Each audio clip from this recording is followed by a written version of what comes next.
flat. So that's my major key fingering, my major key note. So that would be B flat major pentatonic. But it's all the same thing. It's all the same exact So as I move up, everything really stays pretty much the same. Right. So if you're playing a song in G minor, you can use G minor pentatonic. If you're playing a song in B flat major, you can also use B flat major pentatonic. It's the same scale. It's the same thing, right? Yeah, very interesting. So where the blues overlaps is this: when you have your you say we're obviously box number 1 going through our thing here, G minor pentatonic, and then here B flat major pentatonic. Can I give that to Dennis for doing the strings? Yes. Yep. Okay. B flat major pentatonic up on top here. Okay, but B flat minor pentatonic is here on the 6th fret with the pointer. Okay, so like you said, you move it, right? So if I'm looking for my B flat major pentatonic, I've already got it right there. But if I want B flat minor pentatonic, I'm here and I'm playing this scale. And where that comes into play is when you're playing a major blues, you can take those two scales and combine them. And that's what we had been starting to talk about last time. Okay. Now the major pentatonic scale, it works the same way as the minor pentatonic scale. In other words, I've been confused on some of the documents. Like for instance, this is minor, and I'm used to this position 1, 2, 3, 4, 5. Yep. Oh, nice laminated chart. Yeah. And but the major pentatonic, it's a C form. Yes. G form. Is that the same thing as position 1, 2, 3, 4, 5? So Or, you know what I'm saying? so they're using like, have you heard of the system caged? Have you heard that in your studies? Yeah, briefly. Yeah. Briefly. So the caged system of playing is really what they're talking about is if you learn the different positions where these arpeggios are played, the C arpeggio, the A arpeggio, the G arpeggio, the E, and then you'll learn essentially the different spots along the neck where you can access those things. Right. So yes, this is just different terminology. This is still technically speaking, this is box number 4, right? This is box number 5. This is box number 1. This is box number 2, and then this is box number 3. Like if you look at them, so look at box number 1 on the top of this chart, and look at the G form one here. It's the same scale, right? Same fingerings. Yeah, that's my next question. The minor scale and the major scale seem to have the same They're fingering. the same fingerings, but they're in a different location. That's the important thing. Right. They do. They share the exact same fingerings. The minor pentatonic scale and the major pentatonic scale share the exact same fingerings. So position 1 on that would be So position 1 on here. These are your minor, major is keys. minor. So, technically, the way that I think about it, oftentimes the way that this is taught as position 1 in major. I really like to think of this as still being position 1 though, because most frequently I find myself using this scale in the major. Yes, it's the same as the minor. Same as the minor one, right? But the important thing for me, as I here, let me move this so you have access to your charts. The important thing for me to remember as I go through this is to remember that where and when the start. So if I'm let's go back to the key we were in last time. So if we're playing A major, we're playing an A major blues. What I want to do to get my fingers situated in the key of A major, I want to find my minor pentatonic scale, starting with box 1 in the low E, where my pinky is letter A. So if I put my pinky on letter A, 5th fret here on my low E string, I'm going to find that my box 1 starts down here on the 2nd fret. That's F sharp minor pentatonic, but it's also A major pentatonic. So I can play all those notes. Same notes in the F sharp minor and A major. They all overlap. They're the exact same. Right. Yep. Okay. Yep. Now the difference here is though this. If I want to, this is A major.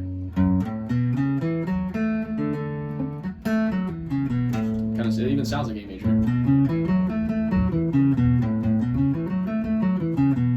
And then this is A minor.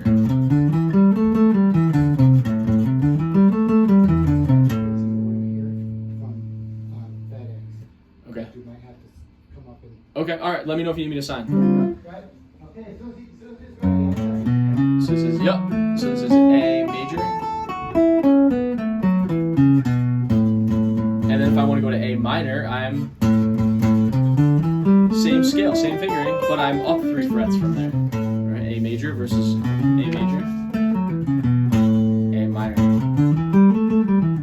Right, and mixing and matching those that's the next part. That's what we had started scratching the surface on last time. Yeah, that was really confusing to me. Yeah. Because I thought there was a little bit different note, but I guess not. No, it's all right. The key thing to realize is that you're looking at all the correct information and you're thinking about it correctly. But what you have to wrap your head around is that the notes, just because it's in a minor scale and a major scale, they share the majority of the notes. A minor and A major actually share the majority Yeah, of the like tones. on a minor scale, Yep. the ending notes become the beginning notes of the next position. Sure. Yeah. Yep. Like yeah. So, well, hold on. Let's talk about that for a second. Yeah, this is a good diagram. I like this diagram. That's a really good diagram, actually. So this is your box 1. They call it shape 1 on this chart. Box 1, shape 2, box 2, whatever you want to call it, right? Yeah, this is a really really good chart. I like how they show that it sort of kind of overlaps into the next one. Yep. Of course. See you later. But the major doesn't overlap. The major does. This is actually the exact same thing. But imagine this. So the major. The starting location. Right. So you would do this if you had 2 of these charts. We could illustrate it. If you had another one where, like, say, I know this is F major, or excuse me, E major, E minor. It's actually G major, right? If you had another one of these charts, it's offset by 3 frets, right? So everything is offset. So this whole entire thing would actually slide down by 3 frets. But it's the exact same look. It looks exactly the same. Everything's exactly the same. Good. Now you said to find a major, use your pinky. Use your pinky. Oh, right. When you're talking about box 1. Is that true with all positions? Yeah, well, when you're trying, no. Good question. No, just box 1. Very good question. No, just box 1. Only box 1. When you're trying to find the major key that goes with it, Right. you want to find your box 1 on the neck. But box 1 is the same format, same form, Right. same notes. Right. Same form. When I say box 1, I'm talking about your box 1 minor pentatonic, that classic shape, right? Right. The one the 1-4, 1-3, 1-3. We all know that. That's that shape you know for a while. So what you do here is if I'm playing an A major blues, like, okay, I know I'm playing a major blues or an A major sound, and I want to be able to use both my A minor and A major pentatonic. Well, I know where A minor pentatonic is because it's easy to find. We know that is easy. Okay, but if I want my A major, I go down 3 frets. That's another little trick. You can think 3 frets if that's easier. 3 frets. So it's like A minor is here on the 5th position or 5th fret. But if I bring everything down 3 frets, now my pinky is on this here, and that gets me my A major pentatonic. Right? And then what you can do, what we had started with experimenting was combining them. So like this is from the minor. Those notes are all from A minor pentatonic. And then the notes in this is A major here.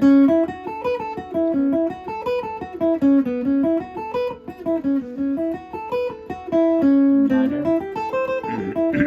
Major. Right? So then mixing and matching those This becomes the helps a next lot challenge. from the perspective of knowing, where things kind of line No, up. you have to know. I mean, and if you take really, I We're know going it's through this concept here. Yeah. Oh, yeah. No, that's it. Yeah, this is really important. Yeah, and you better believe that all the guys that we're into know it too. I know we mentioned Chuck Berry last week. Right. You said you love Chuck Berry. I mean, look at right in the song is this major minor pentatonic note from the major combination minor only hammer on up to the major. That's right out of the song. That's right out of the combination of those 2 scales. Okay, so this answers question 4. Yeah, I love it. You got some good stuff going today. I was doing a lot of research. I Yeah. scratched my head saying, I couldn't get the link between these 2. Yep. And I started looking at it. I said, wait a minute. This position's the same as over here, but it's called different. Right. So is it a position? Is it a form? Is it a... The key confusion I think here is that's they're actually called technically I would say forms. Like the key confusion I think is that both of these charts use different terminology to describe them. Right. The slang term that most blues pop rock musicians use to describe the pentatonic forms are boxes. We say box 1, 2, 3, 4, 5. Right. But really technically what they are what are called modes. They're modes of a scale, right? And that's really technically the music, academic music term for what a box actually is a mode, right? But whether they call it a form, a box, or whatever, right? It's all talking about the same thing. Okay. It's kind of confusing. There's so many terms that you have to memorize. Exactly. Well, this brings a lot of clarity. This is an excellent chart. This is whoever made this chart they should be, hopefully they got their money's worth out of it because this is really good. This shows you that yes, indeed, the upper notes from this one are the bottom notes from the previous box, and it's kind of overlaps. And learning to see this in terms of your pentatonic shapes on the neck is a key towards being more free with your positions. Good. Yeah, that's great. That's an awesome chart. All right. Now, improvising. Yes. I'm having a tough time improvising. Okay? Yes. Some of the improvised notes I do sound really good. Some are horrible. Yep. So Yep. how do I get the horrible ones to sound good? Nice. Good question. When you figure it out, you let me know. No, I'm just playing. What was very helpful to me, okay, which is a big chore for you, is this type of thing here. Somebody, Sure. Yep. they, They put the Solo the tabs fingering- and all that stuff. Yeah, exactly. Yep. So, I mean, I don't have a problem with the rhythm is only 3 chords. Right? Sure. Yeah. Right. But, Exactly.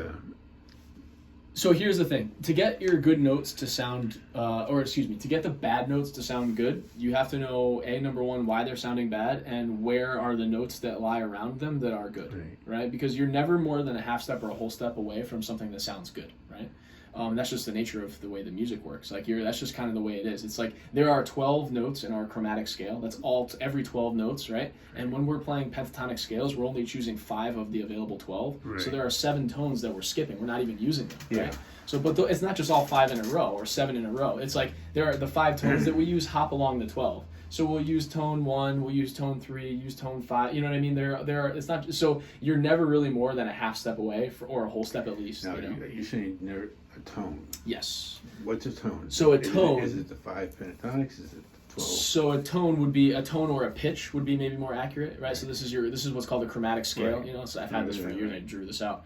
So you have your chromatic scale. These are all 12 pitches Right. or tones Yep. in the scale, Okay. right? When we play a pentatonic scale, for example, we'll talk about this. We'll talk about C major pentatonic just because it's easy to talk about.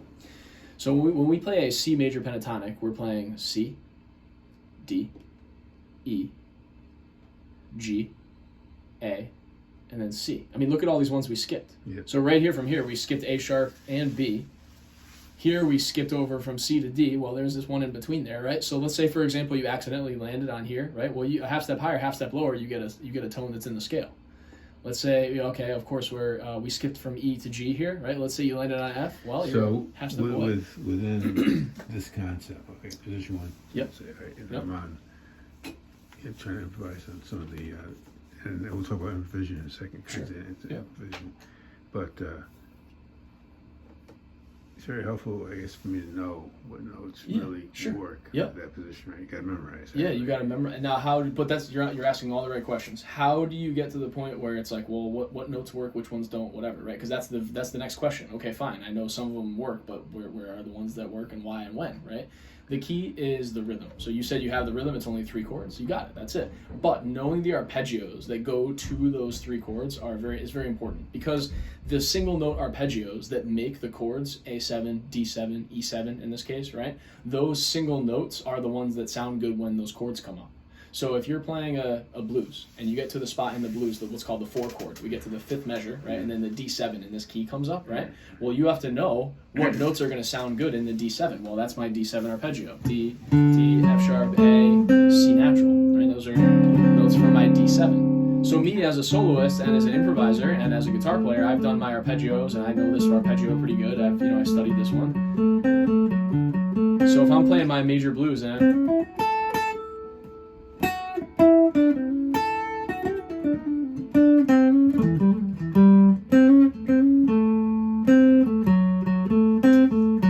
arpeggio. Now that was a very, very direct example of what an arpeggio sounds like, and those are the notes, those are the hot notes, so to speak. Right. So I guess the short answer to your question is you got to know the arpeggios to the chords, right? Because those will tell you which one of the notes to go to or to go to, right? Now I'd be happy to write those however you want to have them. Like if you, there are arpeggios all over the place. This is A7, That'll be helpful. D7, right, and then E7, and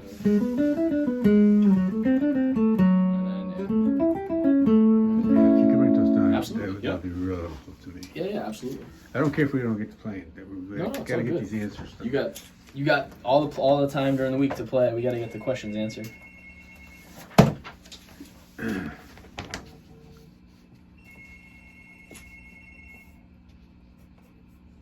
Yeah, once something sounds terrible, I get stuck and I go totally off the tracks, losing my place in the whole process. You know, I Yep. gotta get down that process where the notes sound good. Trust me, I hear you there. Did what I say make sense? Yes, yep, absolutely. The yeah, you have to find the tones that sound good, and a lot of it too.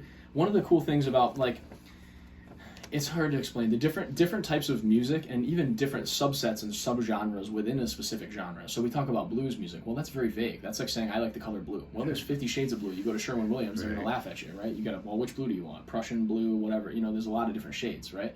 Saying that you like or that we're playing the blues, you have to be, you know, there are different things in vocabulary and different like musicality things that are specific for different types of that music, you know. So like being more traditional down home bluesy heavy, like B.B. King style, we don't usually play a lot of these altered tones. We don't, we stay within one scale, minor pentatonic most of the whole time, because that's the type of music that's a traditional, right?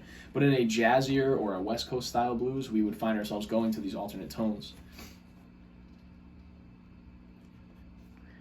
Yeah, I just need to get over that hump of knowing what's the best notes and which, The key, you have to know your arpeggios better. You're getting to the point now where you know your scales pretty well. Like, you've got all these great charts, you know all these scales inside and out, you know the forms. We've done improv over the last several sessions, and you have control of the scale shapes in the boxes. Right. To build more control and to understand which notes are going to sound better, you need to now know where the arpeggio tones are and where and when to play them and where to stay away from and all that kind of stuff. And that it all comes, that there's several different dominoes have to fall. Right.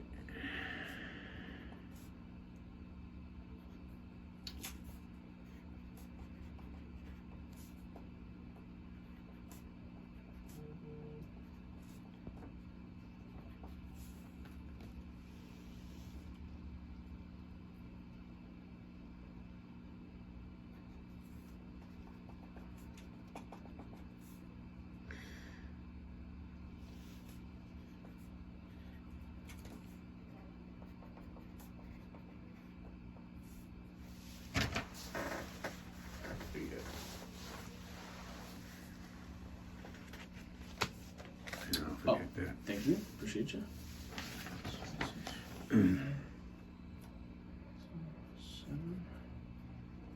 Yeah, here I'm thinking the major scale. It's got to be something different from the minor scale, other than the position.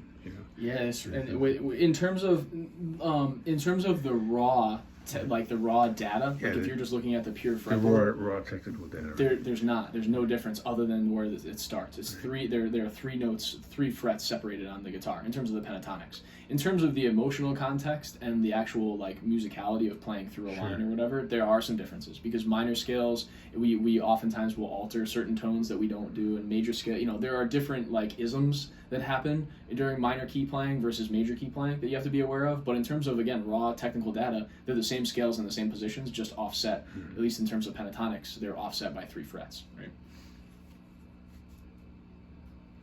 There are I should say this too. The terminology here is what we call there are different types of majors. What we call the parallel major is when you're talking about A major versus A minor. So A major and A minor are what we call parallel majors because they both start with A. But F sharp minor and A major are what we call relative major and minors because they share the same notes. And that's another key sort of terminology thing that kind of people get mixed up. That's probably why you're having some confusion about where to drag and drop to, right? So.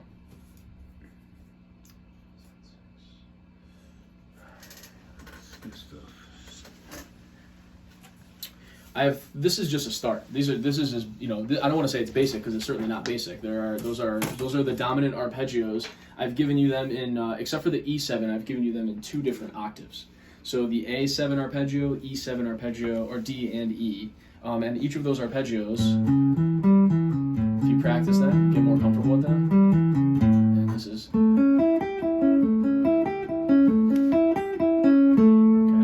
A7 arpeggio I just played, and then D7.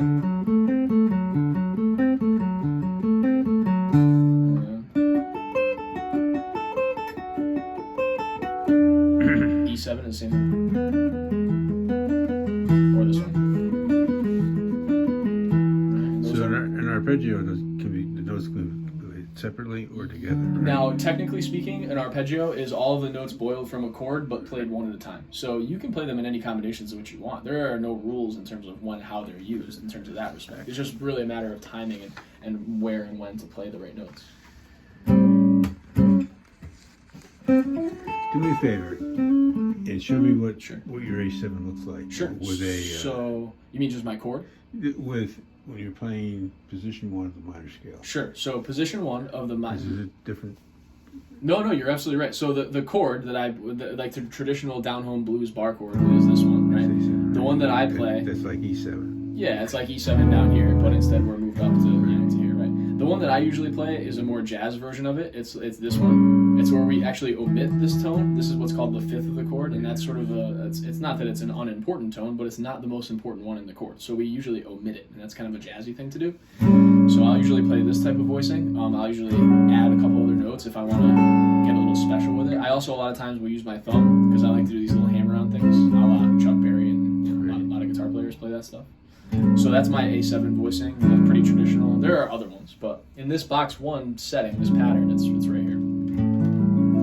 Okay, now let's go to a D7. Sure. Now the D7 voicing, right? This is again, we're they're all over the neck, but we're staying in this location. The D7 voicing. That's the one I'm used to. Yep, right? that's the one you're used to. That's a traditional D7 voicing. You can add things to it: D9, D7 sharp 9, flat 9, sharp 5. There's a million different things you Sometimes can I do via go jazz. up But one foot higher. yeah, Do a little drop bit. down. Yeah, Yeah, that's slick, man. That's very jazzy. That makes it sound, because you're creating some tension and then relieving it, right? Yeah, very jazzy. And then look, the E7. I mean, you can technically same voicing, just up 2 frets, right?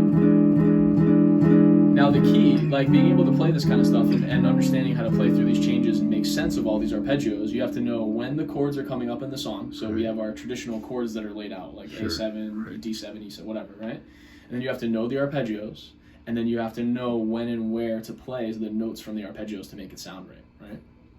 Let me give you an example.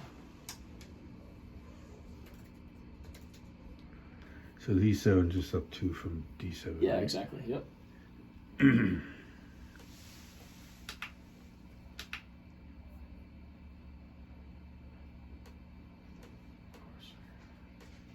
Issues here.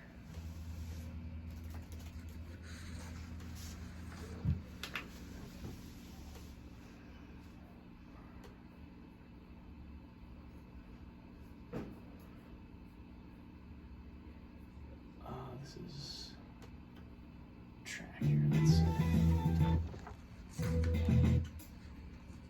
All right, so let's see. So this is a basic. Actually, let's see what's gonna happen in this track. Yeah, so they just stay right on it.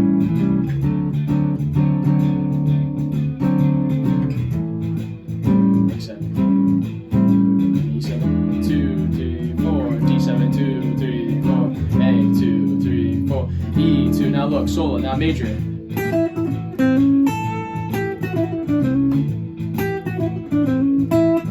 Minor.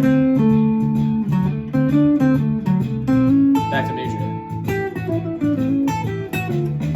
Now E7. A, right? Now look, I'm going to play really specifically off the arpeggios. I'm trying to stay in the arpeggios for you. Look. A7 arpeggio. D7 arpeggio. A7 arpeggio. Back in. E7. D7. A7. E7 again. Now the trick is to how to not make it sound like you're chopping your way through it, right? Right. This is, Or keep repeating the same Yeah. notes. Too. you don't need a million notes.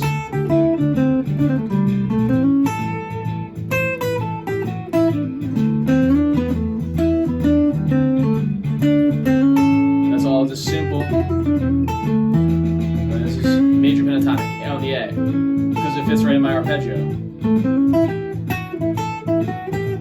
Now I want A minor because it fits right inside my arpeggio. Back to major. Here comes the E. D. Major, right? That's back. Okay, so every one of the notes, like this A7, all my notes from it's really a combination that works here because it's like this is your major pentatonic. And then D major is D7, I should say. Hold on, let me pause this. It's going too fast for me to talk and explain it at the same time. The A7 arpeggio that I wrote for you here, that I was just playing back and forth, right, features all of the 3 notes from this arpeggio, from the chord, come from that A major pentatonic scale. The one that doesn't is this guy right here. That comes from the minor pentatonic scale. So what sounds really, really cool in this situation is if you take both notes from the major and minor and combine them, right? Technically, what you're playing is when you do this, you're playing a more advanced mode called the Mixolydian mode, right? Technically Yeah, speaking. I've heard that before. Yep, Mixolydian. That's technically what this is. It's a major scale with what's called a flat 7. That's this note right here. Okay, that's the note that's responsible for creating the A7. So you as a soloist, you have to know where those notes are. You know that here's my A7 arpeggio. I can play my major pentatonic and minor notes that fall in and around that shape, and it's going to sound good. Then the fifth measure comes up, and the D7 comes in. Well, the D7 arpeggio that we learned and that's on the chart is this. And then also this. So what you realize is that, well, wait a minute, there's one of the notes in there, that note doesn't sound so good. That's from A minor pentatonic. That didn't sound good against this other one. That's, if I play both those notes at the same time, it winds up sounding like a, we don't like that, right? No, yeah, it's off, weird. But if you play it when you play the minor though, that note sounds great, right? Or when you play D7, that note sounds great. So you have to know, okay, wait a minute, here goes my fifth measure. I know my D7 arpeggio. I can play a lick off of that note. So then I think, okay, my major, I got 4 bars to play over my A7.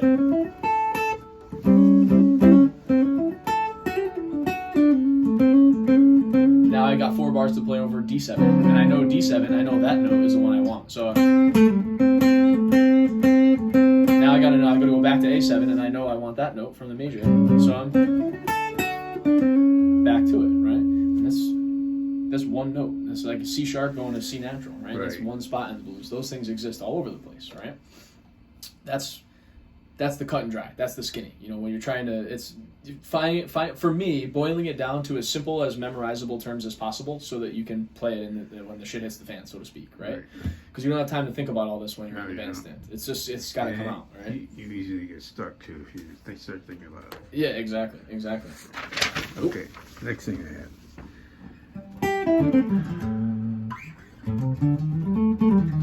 This one, okay, so I've been fishing around YouTube with improvising. Yep. And I noticed there's 2 ways basically that I see Sure. a lot of both blues improvising, Yep. okay, or taking a song Yep. and filling the dead space or Sure. quiet space, Yep. like Knocking on Heaven's Door. For Sure. instance. Between the melody or Between whatever. them, right? Yep. Okay, that seems to be the 2 ways. Yep. And I have less problem taking a song I'm familiar with rather than, I'm not a real big blues person, I just Yep. do it because it fits. Sure. Well, you're trying to practice the stuff. Right, Yeah. exactly. Yep. Yeah, I don't know a lot of blues. It was really more the style Knocking on Heaven's Door Sure. era. Yeah. No, So understandable. that seems to work well with me. That's important, and it's good that it works well with you, because I would argue that playing like just a raw blues. Hey, everybody, we're playing a blues in A. You know what I Yeah. mean? Like it's easy I'm just to making notes. That's all. Yeah, right. It's easy to fall into that trap unless you really, really, know how to put things Right. together. But when you have a song, Knock on Heaven's Door, Misty, all the things you are, any standard song, whatever, Right. There's a melody that you start with, and if you can experiment by playing some of those notes through the melody or using the melody in your solo, man, you can start to really develop some nice vocab. That's how all Well, you great can fit jazz some of songs. the fit some of the keys, or scales rather. Yeah. Like the G major scale fits nicely between the first run Right. of Knocking on Heaven's Door, Right. and then where you pick up again. Well, that's because that song's in the key of G, right? Right, So right, all those right. notes sound Right. good, and you can, That sounds good. Yeah, you can use it. That's a great way to improvise. I would call that like contrapuntal improvisation, where it sort of adds something to the, Right. like in between the melody of the song. Yeah, Yep. where the quiet space is. Yeah, that's it. Some Yep. of the songs work really well with that. Yeah, yep. That seems to work better than me than just arbitrarily trying to Noodling. noodling, picking up blues. Not that I can't do it, but it's a lot more challenging to get the notes to sound particularly good. Sure. No, absolutely. Well, and it's because, listen, a song like, Knock on Heaven's Door that you know so well, you know where all the chord changes are, and not only just know them by G, A minor, D, C, you know them by ear. You know Right. that here comes the G. Exactly. I know. It's, you know what I mean? That's an important part of it. Whereas if a blues, if you're not familiar with it, or you don't have some vocab already planned into your solo, it can be, you can find some, back yourself into a corner. So you think that's a good way for me to go? Really good. All my that's when I first started like improvising and practicing jazz improvisation when I was 10 years old, when I was starting to learn how to play. That's how I learned it. My teacher would have me play whatever melody of the song, take the A train, and I would learn the heck out of it until I could play it with my eyes closed, and then he would say, okay, like play this scale, and then try to pepper in your own thing around the melody. That was one of the very first ways that I started actually even beginning to improvise. So yeah, that's really, really good technique. Technique, whatever you want to say. Let's see. So the 2 best places, both like with the blues, doing total improvisation really basic. So I would also say that I guess with the blues you can do some chords and some improvisation as well, right? yes, you can, and well, especially if you're the only guitar player in the band, you should play some chord. Because if you're just playing the single notes the whole time, it's people lose where they are or whatever, right? So you should also reference the chord sheet, by you play a riff and then you play a chord, back and forth. If there's a piano player or 5 other guitar players in the jam band, you don't have to play chords, but the single notes that you play should always go along with the chords for sure, absolutely.